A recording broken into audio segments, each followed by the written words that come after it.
Hasta por 15 años podría extenderse la limpieza del petróleo derramado la semana pasada en la bahía de Quinteros. Así lo aseguraron los pescadores de la zona, quienes acusan un daño importante a su actividad productiva. En el Congreso, en tanto, ya piden una comisión investigadora a fin de analizar el tema, y justamente para hablar de eso nos acompaña aquí en Mañana en Directo la diputada de la UDI, Andrea Molina. Diputada, muy buenos días. Buenos días, gracias por estar con nosotros. Buenos días, muchas gracias a ustedes por invitarme. ¿Va a haber una comisión investigadora entonces? Mira, la verdad es que yo voy a impulsarla definitivamente. Creo que aquí estamos ante una situación grave. Esto es una zona absolutamente saturada, contaminada de hace muchos años, donde falta mucho por hacer. He luchado mucho y en el gobierno anterior luché mucho por tratar de que se generaran cambios de fondo y no solo de forma, y no parches.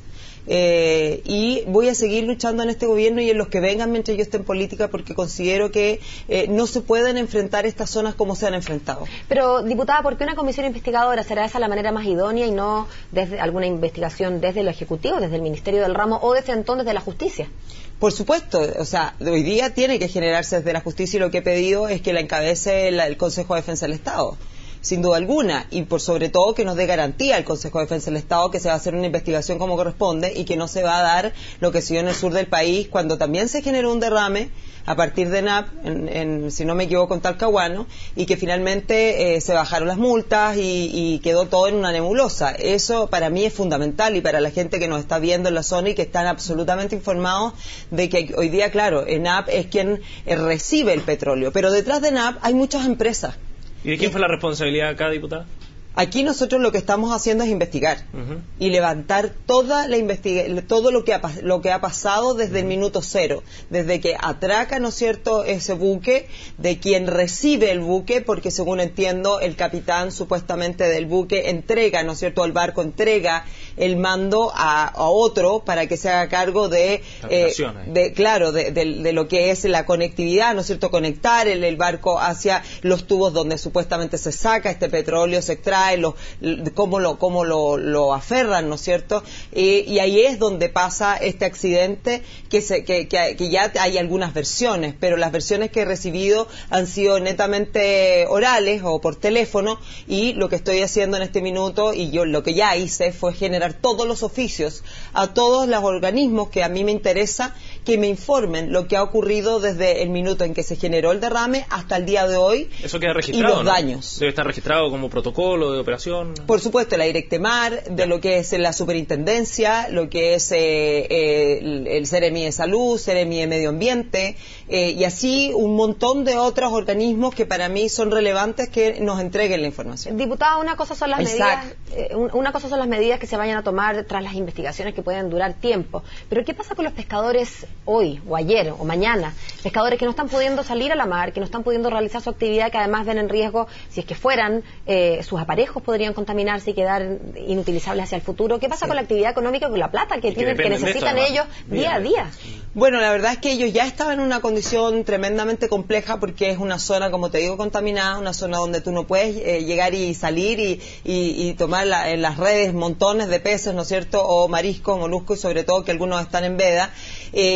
Hoy día nosotros salimos desde la quinta milla en adelante a buscar. Yo estuve el sábado con ellos en la mar, metida adentro con botes, recorriendo toda la zona con ellos y viendo las zonas de protección que ellos tienen, y me mostraban todas las redes que habían perdido, que ya no pudieron levantar porque están llenas de petróleo, otras que estaban en el bote y que yo iba con ellos y que tenía que tener el cuidado para justamente no acercarme, porque el petróleo se pega. Me costó mucho sacármelo de las manos, por ejemplo. Entonces, si tú haces ese símil de que en un minuto que yo hago esto, imagínate lo que significa en el mar, y que esto decanta.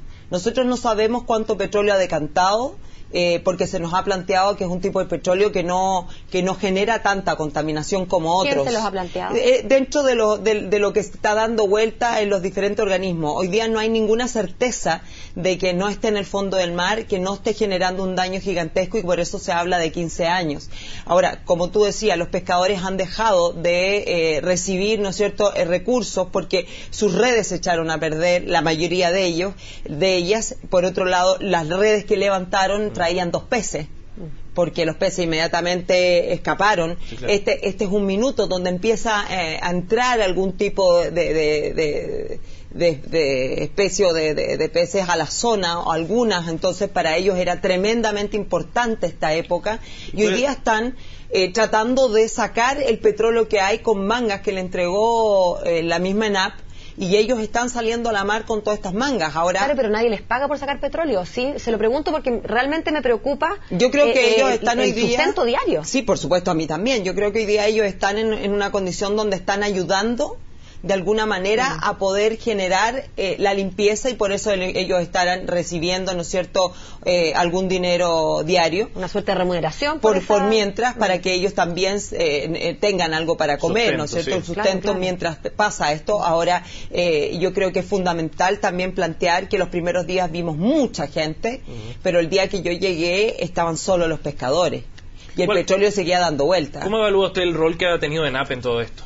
A ver, yo no me he juntado todavía con la gente de ENAP, pretendo hacerlo esta semana, no lo quise hacer porque sentía que primero tenía que hacer todo lo que está en mi rol como fiscalizadora y diputada de la República, y sobre todo de esa zona, de generar todos los oficios habido por haber, de poder conversar con todas las víctimas de esta situación, y hacer el recorrido por mi parte, sola, no con otras autoridades, sino que estar con la gente y yo misma ver y sentir lo que está pasando, y a partir de ello ya juntarme con ENAP y ver con ellos qué es lo que han planteado, qué es lo que están planteando de aquí en adelante, porque yo ya sé lo que han hecho. Ellos han generado los protocolos a partir del derrame, pero sí tiene que haber ahí un protocolo de seguridad que está claro que no se cumplió, o que si se cumplió muy mal. Diputada, usted hablaba de esta zona como una zona saturada, y decía cómo se ha enfrentado el tema, y me gustaría tener una perspectiva un poco más amplia. En general, toda esta zona de Quintero, Puchuncaví, Ventanas, es una zona que está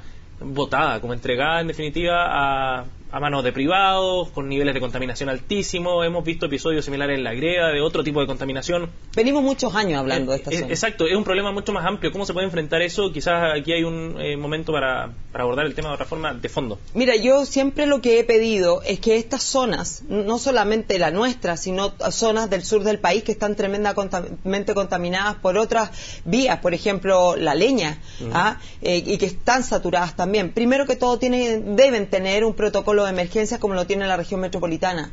Nosotros ni siquiera tenemos un teléfono de urgencia. Las urgencias y el SAMU dejan de funcionar a las 5 de la tarde. Si tú te enfermas a las 6 no tienes dónde ir. Tenemos un hospital básico, no tenemos la posibilidad de haber obtenido una ampliación de la urgencia, que era lo que yo estaba luchando en el gobierno pasado, y que los estudios costaban 70 millones. Estamos hablando de cifras mínimas para un estado tan grande, y sobre todo con problemáticas tan grandes. Y cuando vemos que se trasladaron unos kilómetros, ¿no es cierto?, a la escuela de La Greda, y se gastaron miles y miles y miles de millones, ¿no es cierto? Sí. Entonces ahí tenemos una problemática. Por otro lado, las mediciones. Hoy día hay estaciones que están malas. ¿Tú puedes creer que hay estaciones que están malas en la zona y que no se está sabiendo? ¿Y de quién depende, por ejemplo, que esas las estaciones deberían haberse trasladado al Ministerio de Medio Ambiente, por lo cual nosotros luchamos en el gobierno pasado. Y las empresas siguen manejando las estaciones. Entonces ahí hay un problema grave, gravísimo, porque no tenemos claridad de las emisiones que se están generando en la zona. Nosotros tenemos emisiones por sobre lo que dicta la OCDE, que es de 600, y nosotros estamos arriba de 1000. ¿Cómo tanta negligencia? ¿Cómo se explica tanta negligencia en materia de salud en una zona que, como decíamos, está tan dañada? Porque esto no se ha hecho en la vida, no se ha hecho en la historia de la zona, teniendo las herramientas, porque lo que dice es que tú cada 4 años debes generar un plan de descontaminación nuevo, y debes incorporar todas las empresas que están entrando al parque industrial. Claro. Y eso no se ha hecho en más de 20 años. ¿Pero quién es el gran culpable, si no pudiera...? Todos los gobiernos de turnos que no han hecho, el Estado, por Estado. supuesto, que no han hecho estos planes de descontaminación, porque dentro del plan de descontaminación siguen habiendo 2 empresas, que es AEGENER y hoy Codelco. Codelco, claro. Y el resto de las empresas no existen. Son las más antiguas, en definitiva, pero las nuevas son las más antiguas, pero todas las nuevas no son parte de este plan de descontaminación. Y hasta el día de hoy no tenemos un plan de descontaminación. ¿Y a nadie le importa, diputado? Bueno, según todos los autoridades que han aparecido, nos han dicho sí. Hoy día el ministro de Medio Ambiente nos dice que el primer plan de descontaminación va a ser para Puchuncaví y Quintero, pero resulta que no vemos por ninguna parte el plan de descontaminación, no vemos un protocolo de emergencia, que es lo que debería generarse hoy día con el Ministerio de Salud, definitivamente, y que que hubiesen puntos abiertos y que tuviéramos las mediciones como corresponde y que pudiéramos generar lo que se llama preventivo, como se hace en Santiago, que cuando tú tienes mala calidad del aire, inmediatamente ustedes empiezan a informar un día antes de que la gente no va a poder ir al colegio, los chicos, de que no van a poder hacer educación física y etcétera. Se cierran industrias, ¿no es cierto?, aquí en Santiago, porque allá no se hace. Si nosotros le entregamos casi el 40% en muchas áreas de energía y muchas cosas al país que le generan el crecimiento, aparte que nosotros no recibimos tributos por lo que las empresas generan, sino que a nosotros se nos paga una UTM por una patente que es igual que un señor que vende diarios en la zona, así que hay muchos temas. Yo lo que he planteado... Quizá aquí hay un punto de quiebre para poder abordar el tema de fondo, pues, diputada... De fondo, segundo. Yo lo que he planteado, que estas zonas se traten como zonas que están enfermas. Tú no puedes tratar a un enfermo al igual que una persona sana. Por ende, los presupuestos que deben tener tienen que ser superiores siempre. Y en este presupuesto 2015 yo lo que pretendo es lograr eso. Diputada Molina, gracias por haber venido. Que tenga un buen día. Muchas gracias, muy amable.